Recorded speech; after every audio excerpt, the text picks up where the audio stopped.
alaikum. Wa alaikum salam, Sheikh Imran. It's a great honor to have you with us. I'm talking to Biladul Mujahideen. Shukran. So I will start directly with the first question. Very good. Bismillah. Bismillah. Okay, it has already been some years since you have predicted the decline of the world's financial system that is based on fiat money. Could you please elaborate for our audience this issue and provide also with your vision on how a Muslim nation can get out of this fraudulent system? Well, Bismillahir Rahmanir Rahim. I am delighted. It's music in my ears to hear you describe it as a fraudulent system. Mm-hmm. Because the ulama of Islam, unfortunately, have not as yet come to that conclusion. Our ulama are in a fix because the books of fiqh which they study does not deal with the modern monetary system. They have no training, no knowledge of international monetary economics. As a consequence, they lack both the knowledge and the tools of analysis with which to be able to come to the conclusion that you have just arrived at, that the modern monetary system, which emerged out of the Bretton Woods Accord of 1944, and which collapsed in August of 1971, and which was then replaced by the new and the existing petrodollar monetary system, is bogus, it's fraudulent, it's haram, and it functions as a vehicle for the economic exploitation and financial enslavement of the masses around the world. Unless and until the ulama of Islam study international monetary economics and acquire the courage to speak out and to proclaim that which is truth and to expose that which is falsehood, it is impossible for us to escape out of this financial web which has been spun around us. One last word. If our ulama were to rise up, it would be possible for us to argue that the Sharia of Islam cannot be enforced unless and until we restore dinar and dirham as money. And you cannot restore dinar and dirham as money while yet remaining a member state of the International Monetary Fund. The Articles of Agreement of the International Monetary Fund prohibit, mysteriously so, prohibit the use of gold as money. If you want to know why, you go to ask a gentleman named Dajjal. He will tell you why. Secondly, if the ulama of Islam were to rise up, acquire the knowledge of this subject, it is possible for us, because there are so many in the world of Islam who, even when they are secularized, even when they acquire part of the modern way of life, still have love in their heart for Islam. True. Still have love in their heart for moral values, for what is right and what is wrong, for what is just and what is unjust. They have it in their hearts. And so it would be possible for us to argue that if someone were to offer to pay an amount which is due in a business transaction, to pay an amount which is due in dinar and dirham. I owe you so much money because I bought goods from you, and I offer to pay you in dirhams. If you were to refuse to accept the dirhams and were to demand instead US dollars or Pakistani rupees or Indonesian rupiah, then you would have committed a sin, and you would have to answer for that sin on Judgment Day. Here is a strategy which our ulama can use effectively to not only get people to start buying dinar and dirhams. We don't need dinar as much as we need dirham. And when you start buying dinar and dirham and then using it for buying and selling, our trade union movements will then get some knowledge in their head. And the trade union movements will then say, well, we want to be paid our wages in real money, not in crooked money. You see, the trade union movement, like the ulama of Islam, do not have the knowledge of international monetary economics. And so they go into negotiations to demand wage increase. Exactly. And when they win a wage increase, inflation wipes it out. Exactly. They will wake up to the reality and demand that wages be paid in dinar and dirham. Yeah. So basically, it can only be some individual initiatives. It cannot be an organized action in order to get out of this system. You don't view it like that. I do not see any other group capable of mobilizing the masses, Okay. unless that group has Islam as its basis for mobilization. Yeah. Ikhwan al-Muslimun in Egypt were assisted by many decades of oppression, brutal oppression. Under Jamal Abdel Nasser, he brutally oppressed them. And then you had Hosni Mubarak, continued brutal oppression. And so they won the sympathy of the Egyptian masses. Ikhwan has a modernist version of Islam, which apparently Washington finds comfortable today. So Ikhwan succeeded in Egypt,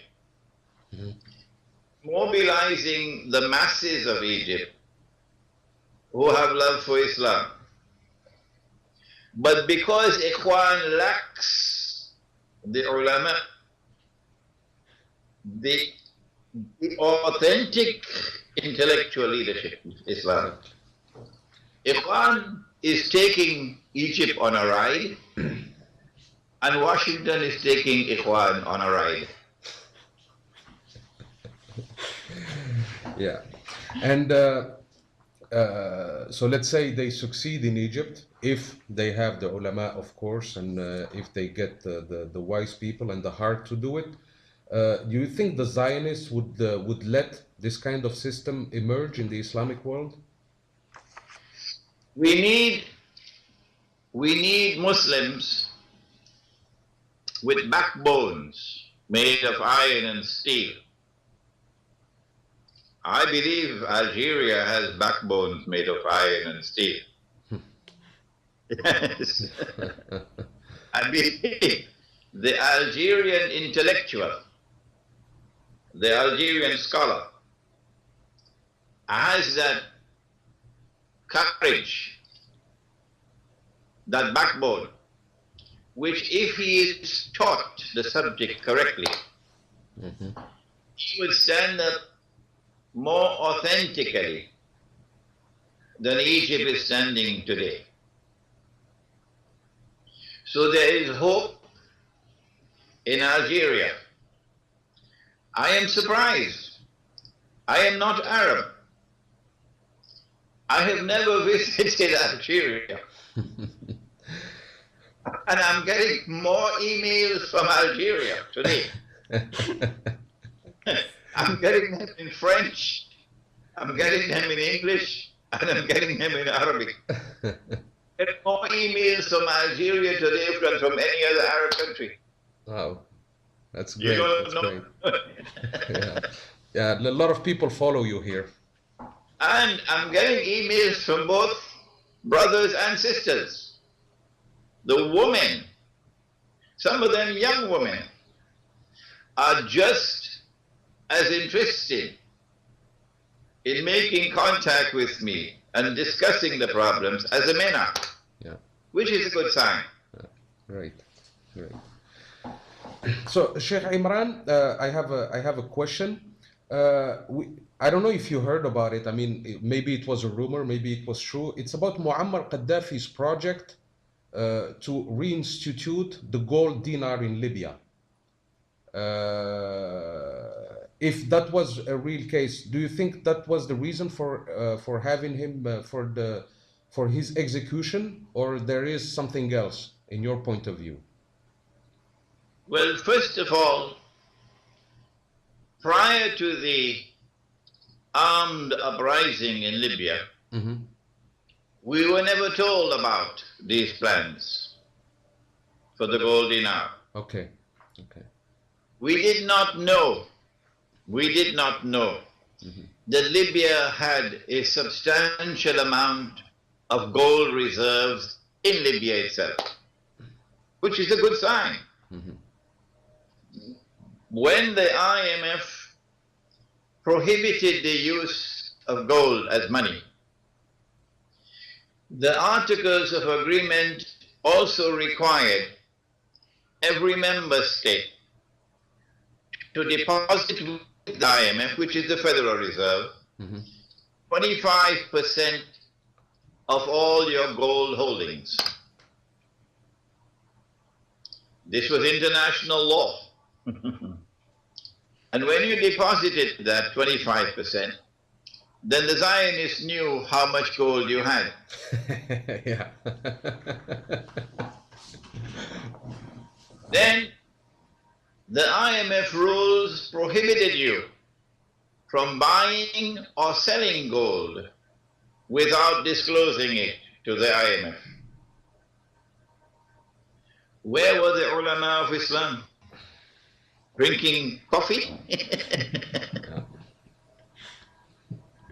What would you do with your gold that you have when you cannot use it as money? It's just lying there. The IMF then said, you can get IMF loans from us using your gold as collateral. Yeah. And you'll get the IMF loans at concessionary rates. Number one, where did IMF get money from? The United States is the biggest contributor to the IMF.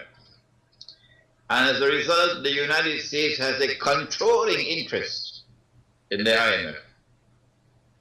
The US dollar is a petrodollar. It has no link with gold. Nope. All that you need is a printing press and paper and ink. Ink. That's all. Printing press, a paper and ink. France cannot do it. Germany cannot do it. Britain cannot do it. Only Uncle Sam. Only Uncle Sam. So they make money out of thin air. They create wealth out of thin air. And then they want to lend that to you on interest. And you can borrow from them using your gold as collateral. So the trap was set. Yeah. That countries will send more and more of their gold. So the 25% will become 40 and 50 and 70%. So they can use that gold as collateral, thinking that the gold is safe. And when you want it back, you can get it back. You just have to pay the loan. Today, Germany is under pressure to bring back its gold to Germany. The Federal Reserve and the IMF refuses to send it back. It's called repatriation. The German government then demanded an audit of its gold, just to confirm that it's there. It's still there. Okay. The IMF refused. Refused. Okay? So Gaddafi has to be credited if he did the sensible thing of bringing back as much of his gold as he could to Libya. Hugo Chavez is doing that in Venezuela. Exactly. This is a sensible thing. But to use gold as money, to bring dinar and dirham as a monetary system, we never heard a word of that. Not at all. Okay. Until after he was overthrown. Okay. What was the reason for the overthrow of Gaddafi? There are many different reasons. They planned the Arab Spring. I agree. 4 years in advance. This is not the first Arab Spring. The first Arab Spring took place 100 years ago, and it brought the Saudis into power. Okay? It removed the Ottomans. This is the second Arab Spring. And they were sending weapons to Benghazi in preparation, long years in advance. Who it is who is functioning as the conduit for weapons to reach Benghazi? Answer: it had to be spirited from Egypt. Exactly. From Egypt. Who it is in Egypt who helped and facilitated NATO to bring those weapons into Benghazi? I think Ikhwan has some answers to give us. I don't want to say anything more. Okay. I have to say anything more. There's something called a quid pro quo. Why did they want Libya? Answer: among the different reasons is one which is located in al-Zaman, or Islamic eschatology. Eschatology is a branch of knowledge in the English-speaking world, in the French-speaking world, eschatology. But eschatology is not recognized as a branch of knowledge in the Arabic-speaking world. We do not have courses of study on ilmu akhir zaman. No. This is just by the way to our studies in fiqh and in sharia and in tafsir. Kitab al-fitan. is just another chapter, not a branch of knowledge. But I have devoted attention to ilm akhir zaman. And as a consequence, I came to the conclusion that the central figure of ilm akhir zaman is al-Masih al-Dajjal. Yeah. And Ya'juj and Ma'juj. Al-Masih al-Dajjal cannot claim to be al-Masih. The Jews will not accept him as al-Masih unless and until Israel replaces the United States as the ruling state in the world. And secondly, that the territorial frontiers of Israel must expand to encompass the biblical frontiers. The biblical frontiers are from the river of Egypt to the river Euphrates. Why did they put that in the Bible? It was written with their own hands. It's false. That's not al-Ardul Muqaddasa, not at all. But they put it in the Torah because Nabi Yusuf alayhi salam was taken to Egypt, to Misr. And then Nabi Yaqub alayhi salam and Banu Israel went to Egypt. And they lived in the eastern delta. At that time, only the eastern delta was known as Misr. Today, the whole of Egypt is known as Misr. But when the Quran refers to Misr, it is not referring to the whole of Egypt. Eastern delta. It is referring to only the eastern delta between the river Nile and the Red Sea.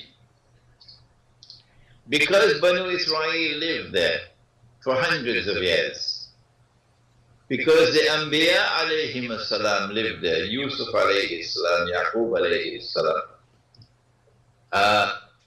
Nabi Musa alayhi salam, Harun alayhi salam, they came to the conclusion that this is a part of Al-Ardul Muqaddasa.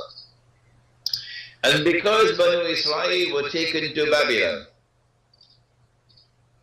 and they lived in Babylon for centuries, and Anbiya alayhim salam went to Babylon, where they lived with them in Babylon, they came to the conclusion that that was also a part of Al-Ardul Muqaddasa.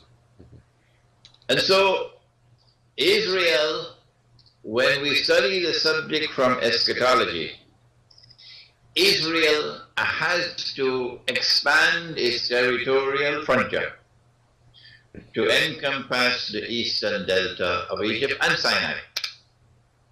The only way Israel can do that is by launching a ground invasion. That ground invasion from the east would succeed if you also have a ground invasion from the west. So long decades ago, they had their eyes on Libya. Decades ago, that they have to take control of Libya. NATO. And the Salafi Islam has this unique characteristic. I'm sorry that my language is so harsh, but they deserve it now. Salafi Islam has this unique characteristic that they have eyes and they cannot see. And so they were taken for a ride. And today NATO is in Libya. So when the attack on Egypt takes place, NATO will attack from the west, and Israel will attack from the east. Southern Sudan is now an ally of Israel. Exactly. So you have an attack from the south, and from the north you have a naval blockade. And now you have Egypt with Ikhwan playing into the hands of the Zionists. Instead of uniting Egypt, Ikhwan is dividing Egypt. So the reason for the overthrow of Gaddafi, the primary reason, long-term reason, is to give NATO a foothold in Libya so that Egypt can be attacked from the west. I fully agree with you, Sheikh Imran Hussein. I completely understand. My next question is about the Arab Spring. I mean, since the Arab Spring, I mean, here in Algeria, we are faced with the three unrest areas, which is Tunisia, Libya, we have a big frontier with Libya, and also Mali. Mali is a country that is facing some major issues. I mean, it can also risk to be fully split. Do you think it's a pure coincidence, or there is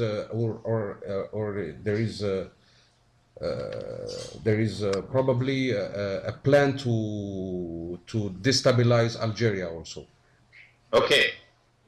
There's another reason why Libya was attacked. Mm-hmm. That's oil.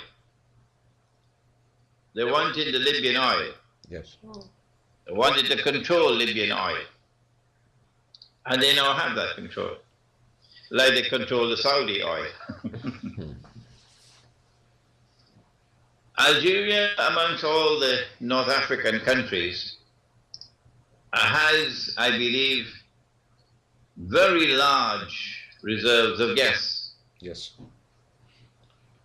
And Algeria is now a major exporter of natural gas. Algerian natural gas is going to Europe. Yes. To France.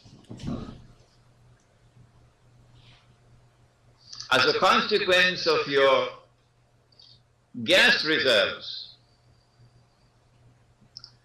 and also as a consequence of the fact that there is some measure of stability in the society in Algeria. Some measure of stability. Mm-hmm.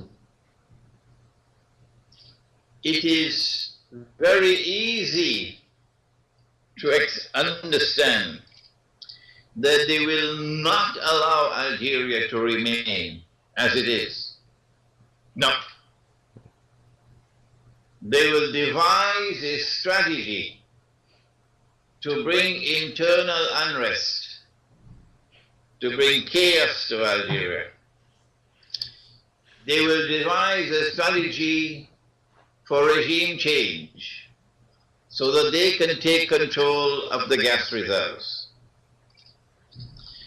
If the gas reserves are now under the control of Algerian nationalists who put Algeria first, tomorrow is going to be differently, like Libya. Then there is also the second problem, that Algeria is a vast country, a huge country. And that requires them to devise a strategy for the breakup of large Muslim countries into small statelets. Don't be surprised when Egypt becomes 3 or 4 different countries. Don't be surprised when Pakistan becomes 3 or 4 different countries. And these small states can easily be controlled by the hegemonic power. In Pakistan, of course, the hegemonic power is India. In Egypt, it will be Israel. Saudi Arabia and Qatar, of course, as allies of Israel. Exactly. I do not know enough about Algeria and about Morocco and Tunisia to be able to fathom their thinking. But what is happening in Mali appears to me to be sufficiently important to deserve careful study. And I lack the tools here in Malaysia to be able to make that study of what is happening in Mali. But I'm sure that your scholars in Algeria, when they know that the plan is to break up Algeria and to take control of the gas reserves, they will be able to understand what is happening in Mali from a different perspective. Yeah. Well, the population here in Algeria, they're aware because of what we lived in the 90s. I mean, in the 90s, Algeria was a target from Salafis and also some,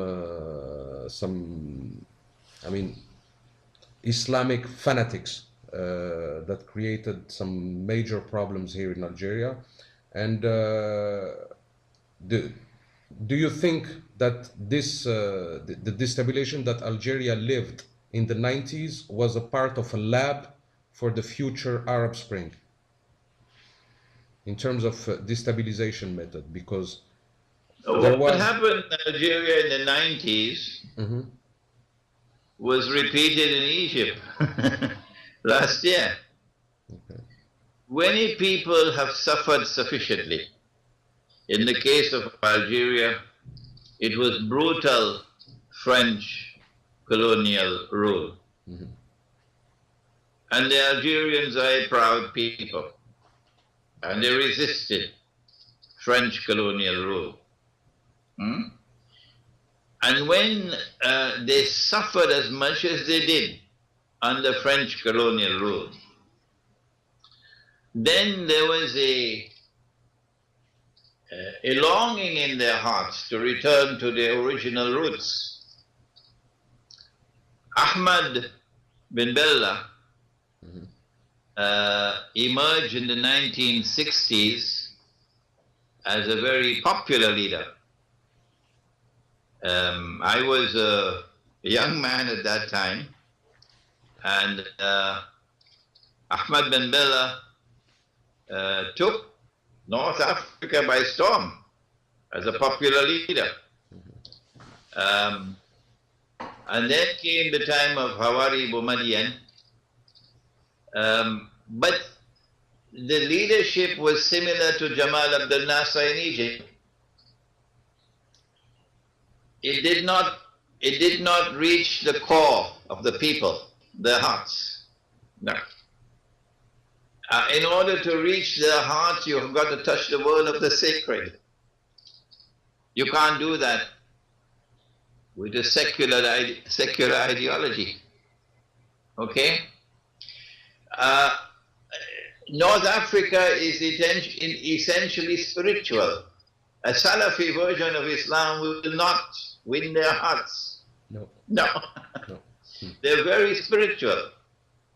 This is part of Africa. I think Algeria and Morocco didn't get it from the Arab world, they got it from Africa.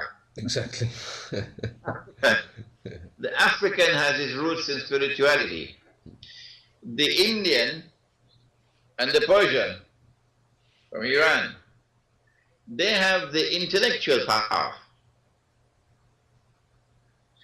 And you had great scholars coming from India and from Iran. But Africa had this beautiful roots of spirituality. And that was retained in North Africa as Islam. So Ahmad bin Bella, Hawari Boumediene, they could not succeed in penetrating the internal, the hearts of the people to satisfy them. Because you have to do that by touching the world of the sacred. The Salafi could not do it. No. You need an articulation of Islam which is intensely spiritual, which is dynamic,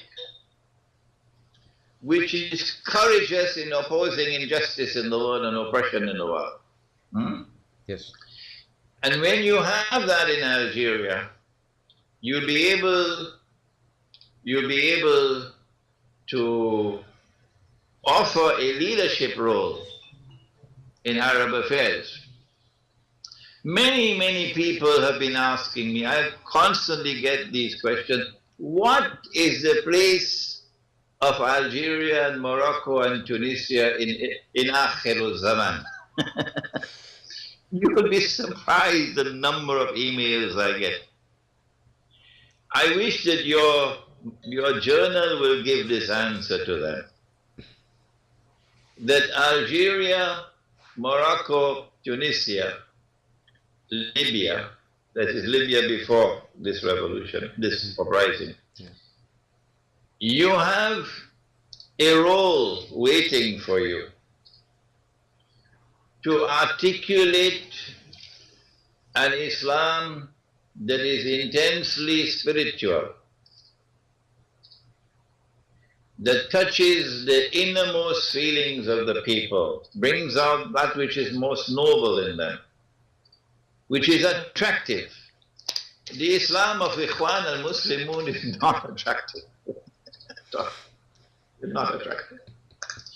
You have to enforce the Sharia not with a baton. You have to enforce the Sharia in such a way that you're able to demonstrate its superiority over every rival. So that people would be attracted to the Sharia. Rather, you're having to take a baton to bring them and enforce the Sharia over them. That is the role waiting for Algeria. Inshallah. That is the role waiting for Algeria, because you got the courage in Algeria. You got the backbone in Algeria. You've got the history in Algeria. Okay? And all that you need now is the scholars who will be able to present that version of Islam, which cannot tolerate injustice and oppression. Not at all. Never. And which sees with two eyes. Dajjal sees with one. This is not eschatology. This is epistemology. To see with two eyes. Dajjal sees with one. He's blind in the second eye. Meaning he is internally blind. That is Ikhwan today. I'm sorry to say it. So if you can develop that scholarship in Algeria, which combines external knowledge with internal knowledge, then you'll produce people who will walk in the path of Khidr alayhi salam. That is the role that's waiting for you in Algeria. Thank you. Inshallah. And we count a lot on you. I hope you will honor us in a visit to Algeria that we would like to organize, to get that something starting from the scholars. Once they see. I'm delighted to visit Algeria and Morocco. The problem I face is that the only language that I use for lecture and teaching is English. Je peux parler français un peu, tout petit peu. Comprendre. Mais c'est difficile faire une conférence en français. Exactly. I cannot express myself at the level of exactitude that I want in Arabic or in French. And I don't want to make mistakes. No. If I were to come to Algeria or to Morocco or to Egypt or to Tunisia or to Mauritania, and I were to speak in English, you would have to be translating to Arabic and to French all the time. We can organize that. Sheikh Imran, I have also another question. From an eschatological point of view, would the conflict in Syria lead to a major war between the East and the West? Yes, without doubt. I am of the opinion. In fact, this morning I met for about 2 hours with a sheikh from Syria, here in Brunei, and another Syrian scholar, 2 of them, for about 2 hours this morning. If the situation in Syria continues as it is, Bashar Assad is not going to last. Yes. If he collapses, if his regime collapses, then Syria will become another Libya. Meaning that NATO will gain a foothold in Syria. That will result in two implications. Number one, goodbye to Russia. The Russian naval base will be closed down and will become a NATO naval base. And Israel will be smiling. Number two, the Syrian support for Iran will be finished and Iran will be isolated. So all that Israel has to do is to wait. Time is on Israel's side. However, if they decide that they waited long enough, then there is a possibility that Turkey would invade Syria using some pretext. In order for Turkey to invade Syria, you need to have a deal, an understanding between Washington and Moscow. The Zionists can say to Putin, if you stay out, we will stay out. But if you enter the war, we'll enter, and then it's going to be nuclear war. So if you see Turkey attacking Syria, and Moscow does not intervene, the implication is that there's an understanding between Washington and Moscow. If there is no understanding between Washington and Moscow, Moscow will intervene. And once Russia intervenes, you got the beginning of what will eventually become what the Prophet ﷺ called the Malhama. The Malhama will have to be the war of all wars between the two superpowers, the American-led alliance and the Russian-led alliance. Gog and Magog is a very important subject for understanding the Malhama. But Gog and Magog or Ya'juj and Ma'juj is not taught. We don't have just teaching the subject. I mean, before I discovered your teaching, Sheikh Imran, I always thought that Gog and Magog were small people with big ears and... Yeah. It is very important for us to understand eschatology here. Our Prophet said, alayhi salatu wasalam, that we will make an alliance with Rome. Rome in the Quran is Byzantium.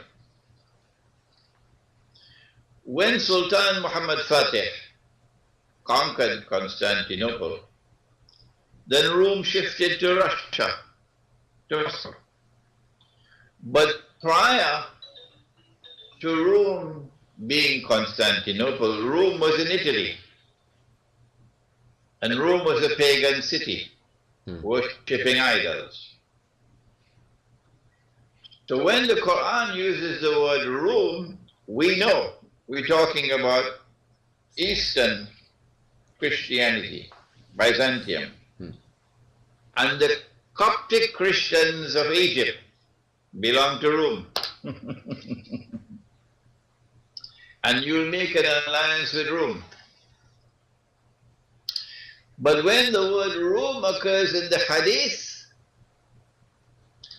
there is the distinct possibility that Rome in the Hadith could refer to either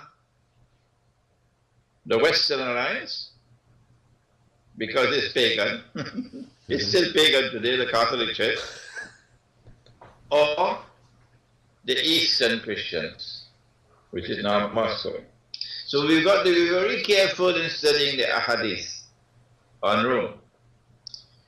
Gog and Magog are responsible for empowering the Western Alliance And Gog and Magog attacked Russia in 1917 with the Bolshevik Revolution, and took a Russia which was Rome, which was intensely Christian, and transformed it into an atheist state, the Soviet Union. And when it became the Soviet Union, then it became a superpower. Prior to that, Russia was never a superpower. No. Russia was just one more of the European powers. But once the Bolshevik Revolution took place in 1917, and Russia became an atheist state, Soviet Union, then came nuclear power, then came satellites, and air power. But look what happened when the Berlin Wall fell. Russia is now returning to Christianity. Yes. Whether it's Vladimir Putin or anybody else, it doesn't make a difference. This is what is happening in Russia today. So, a Russia which was Gog and Magog is now returning to Rome. And we Muslims are going to make an alliance with Rome. So watch Turkey. If Turkey attacks Syria, and Russia responds with an attack on Turkey, you have the beginnings now of what the Prophet ﷺ described as malhama.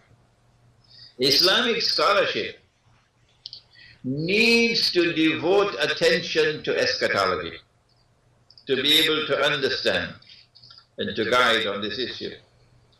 Remember that in the hadith of Sunan Abi Dawood, there is this hadith. Umran Bayt al-Maqdis Kharabu Yathrib. Kharabu Yathrib Khuruj al-Malhama. Khuruj al-Malhama Fath al-Constantiniya. Fath al-Constantiniya, Khuruj al-Dajjal. This is the timeline. This is the timeline. So after the Malhama, there is the Fath al-Constantiniya. Mustafa Kemal did not want us to remember that. No. So they changed the name from Constantinople to Istanbul. And they made it illegal. It is illegal in Turkey to use the word Constantinople. You will be arrested. Yeah. Because they wanted the Turkish people to be brainwashed into believing that the prophecy of Nabi Muhammad ﷺ has already been fulfilled 600 years ago. That's false. The Fathul Constantiniya is to come. It will come after the Malhama. And when it does come, after the Malhama, there will be no air power. No. All fighting will be on land and on the sea.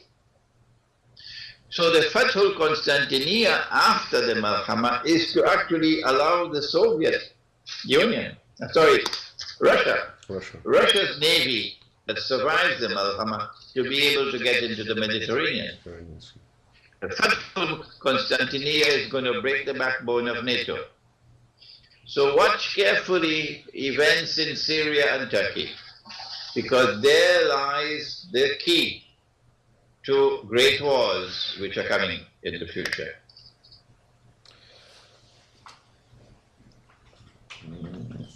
Sheikh Imran, you in your lectures you focus on predictions contained in the Quran and in many aspects of this life on earth. Could you give us some more examples?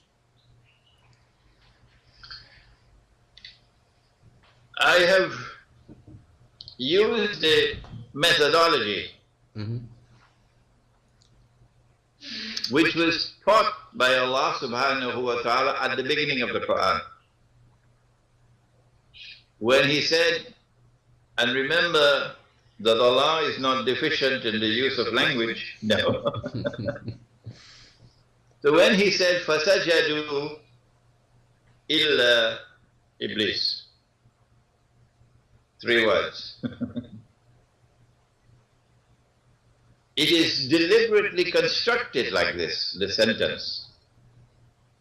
If we take this ayah by itself in isolation, if we use this lazy methodology, we cannot escape the conclusion that Iblis was an angel. Yes. Cannot escape. Iblis was an angel. So this sentence is constructed like that to teach you a lesson in usul al-tafsir. It is when you go to the totality of the Quran, then you realize, but angels don't have any free will. Angels can't say no when they order. So if you give something, you say something to your wife and she says no, then she's not an angel.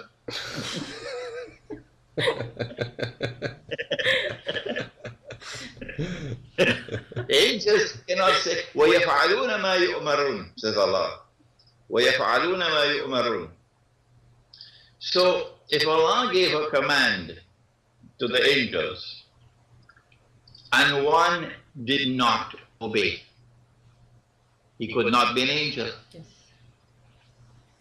And when we go to Surah Al-Kahf, then we are told, وَكَانَ مِنَ الْجِنِّ. So in this very simple verse of the Quran, a profound message, a profound lesson in methodology is given. And that is that you must take the Quran as a whole.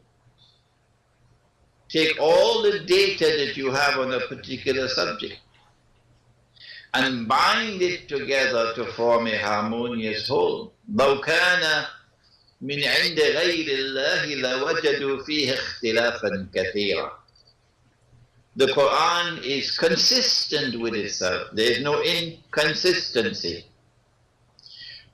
So this methodology of taking the totality of the data from the Quran and then supported by the Hadith, using this methodology, I was able to penetrate, by Allah's kindness, the ayah of Surah Surah Yunus.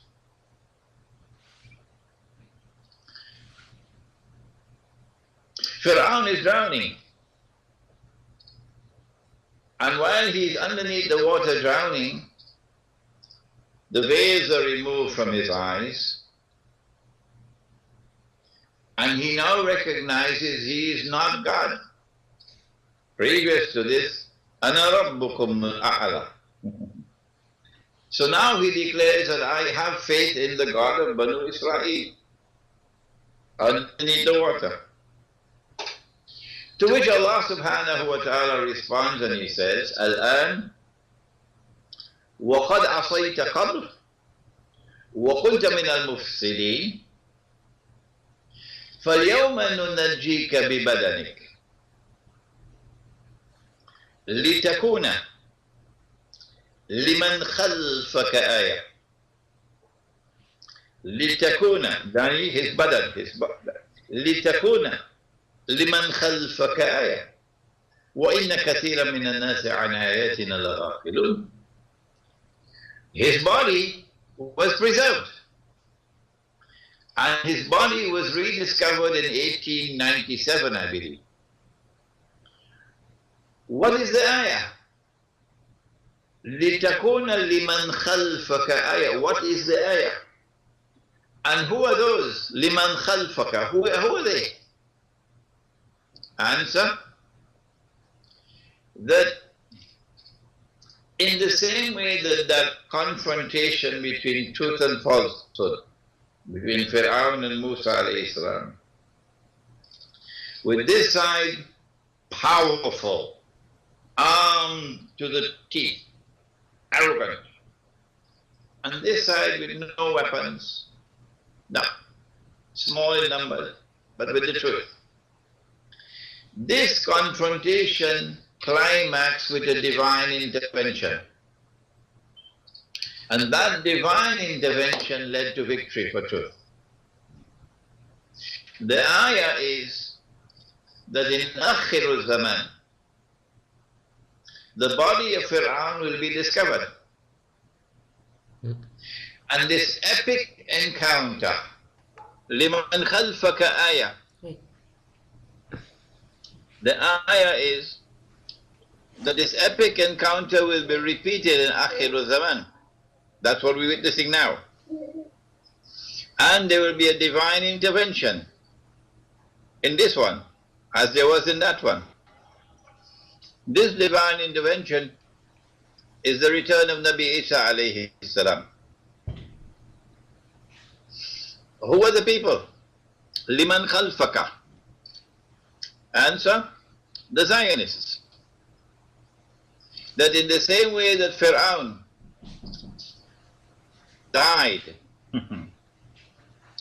and he had to declare his faith in the truth before he died, but it was no help for him. Similarly, the Zionists will have to accept Islam when Nabi Isa alayhi salam returns. I told them that in New York. I went into a Jewish synagogue and I lectured before 200 Jews and I told them this. They surrounded me after the lecture, demanding why should we be forced to accept that which we have rejected. My answer was, on that day the veils will be removed from off your eyes. So this verse of the Quran is of pivotal importance for understanding politics, for understanding the economy, for understanding the monetary system. الآن وقد عصيت قبل وكنت من المفسدين فاليوم ننجيك ببدنك لتكون لمن خلفك آية وإن كثيرا من الناس عن آياتنا لغافلون. The body of Fir'aun was discovered in 1897. The First World War took place in 1914. In 1907, Britain and France put the chessboard in place. They put all the pieces in place in 1907 when Britain and France made an alliance with Russia. So from the time the body of Fir'aun was discovered, everything is falling in place. We are now in the countdown. This is the countdown of Akhirul Zaman. But Islamic scholarship is asleep. Yeah. I've given you one example of an ayah of the Quran. If I had the time, I will go to Surah Al-Ma'idah. يا أيها الذين آمنوا لا تتخذوا اليهود والنصارى أولياء. Not all Jews. No. Not all Christians. No, not possible. Not possible. Why? وَلَتَجِدَنَّ أَقْرَبَهُمْ مَوَدَّةً لِلَّذِينَ آمَنُوا الَّذِينَ قَالُوا إِنَّ النَّصَارَى. So it could not be all Christians. But then which Christians and which Jews? لَا تَتَّخِذُوا الْيَهُودَ وَالنَّصَارَى أَوْلِيَاءَ. Which Christians and which Jews? The answer is right there in the words which follow. بَعْضُهُمْ أَوْلِيَاءُ بَعْضٍ. The Quran is saying that there's going to be an alliance between Christians and Jews. When that alliance takes place, and you see reconciliation between Christians and Jews, it is with that alliance that you are prohibited from maintaining friendship and alliance. That alliance has today come into being. It's the Christian Zionist and Jewish Zionist alliance, which with Saudi Arabia is so comfortable, and Qatar is so comfortable. Every government in the world has to bow down before them. Every government, otherwise they'll destroy your economy. But Allah says, وَمَنْ يَتَوَلَّهُ مِنْكُمْ فَإِنَّهُ مِنْهُمْ. If you turn to them with friendship and alliance, and I don't expect that from Algeria, if you turn to them with friendship and alliance, you belong to them, not to us.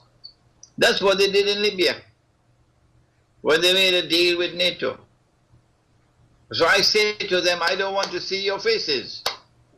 I don't even want to hear your voices. You are not my brothers. You belong to them now. You know they belong to us, unless you make Tawbah. So here is a second verse of the Quran. There are several more. I'll give you one more and we'll stop. Okay. Surah Al-Anbiya. Surah Al-Anbiya. 2 ayat. وحرام على قرية أهلكناها أنهم لا يرجعون يعني أهل القرية حتى إذا فتحت يأجوج ومأجوج وهم من كل حدب ينسلون. Which قرية? Jerusalem. Today it's easy for you to say Jerusalem because the events have unfolded. So many events have already unfolded that we can easily recognize that the Qaryah is Jerusalem. And those who bring Banu Israel back to the Holy Land to reclaim it as their own, they are Ya'juj and Ma'juj. The Jews are back in the Holy Land today. The state of Israel has been restored in the Holy Land. That Israel is today poised to take over from the United States as the next ruling state in the world. In the same way that Pax Americana replaced Pax Britannica, the plan is for Pax Judaica to replace Pax Americana. I explained this in my book, Jerusalem in the Quran, 10, 12 years ago. But scholars of Islam are not using this verse of the Quran. They refuse to accept that the Qaryah is Jerusalem. There are several other verses of the Quran which are located in Ilmu Akhir Zaman, which help us to understand the world today. Thank you very much, Sheikh Imran. In your opinion, why the scholars of Islam are not trying to make an effort in order to explain things? I mean, mainly on the riba, and on these geostrategical issues. Why are they acting like that? I mean, I don't understand that. Number one, because the institutions of Islamic learning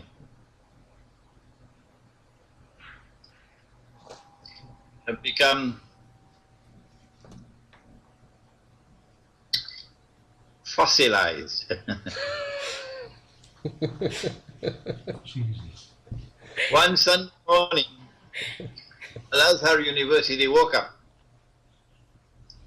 and rubbed its eyes and looked down the road and saw Cairo University. So Al-Azhar asked, what's that? Where did that come from? The establishment of Cairo University was the beginning of the challenge of secular scholarship, challenging Islamic scholarship. Al-Azhar could not respond. From the time Cairo University was established until the fall of King Farouk and the revolution in Egypt when Jamal Abdel Nasser took over Al-Azhar, controlled it, Al-Azhar could not respond because the curriculum of studies could not be modified. Give the student the capacity to understand the world which has come from modern Western civilization. The reason why I have been blessed by Allah with a little bit of knowledge to understand is because my teacher of blessed memory, Maulana Dr. Muhammad Fadlur Rahman Ansari Rahimahullah, he understood this deficiency in Islamic education, and he established an Institute of Islamic Studies in Pakistan, where I studied. As a student of Islam, I had to study the philosophy of history. I had an eminent scholar teaching me the philosophy of history. I had an eminent scientist teaching me the philosophy of science. But more importantly than this exposure to Western knowledge was the methodology that he gave to me for using the Quran and the Hadith to assess what was valid and what was invalid in the knowledge which was coming to me. After I graduated at the institute, I then went back home to Trinidad and Tobago, and I applied for a job in the foreign ministry. When I was interviewed, and they said, we would like to have you in the foreign ministry, but we want to send you back to university. So they gave me a scholarship to do postgraduate studies in international relations. The class is small. It's as they say in French, la crème de la crème. And they are graduates from French universities, Sorbonne, a graduate from the London School of Economics, graduate from American universities, Canadian universities. And I am the only one with a Pakistani degree. They're all looking down on me.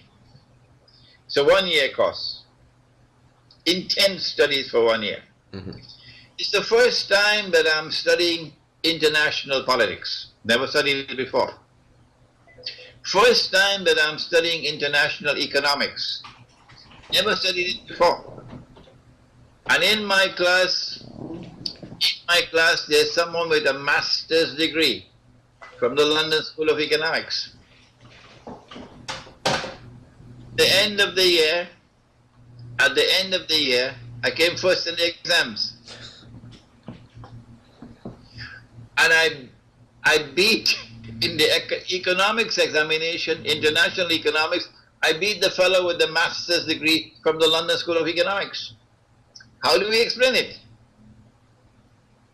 How do we explain that someone with a master's degree from Karachi University, having never studied, and many of these are diplomats in the class, could beat them all and come first? The answer is that I had an advantage over them. I had the Quran. They did not. And I had Nabi Muhammad and they did not.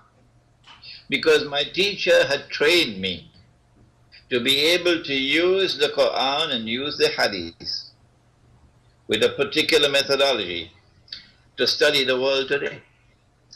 We don't have that in our institutions of Islamic learning.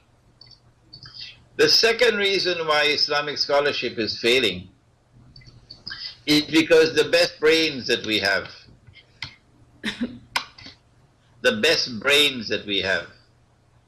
they go to the United States, they go to Germany, and they go to France, the best. They go to MIT, Massachusetts Institute of Technology. They go to the Sorbonne. And those who cannot get into the best universities abroad, they'll go to the best universities in Algeria. And those who cannot get in anywhere else, then they come to study Islam. This is the third rate. Yeah. And then finally, there's the fact that Islamic scholarship doesn't give you money.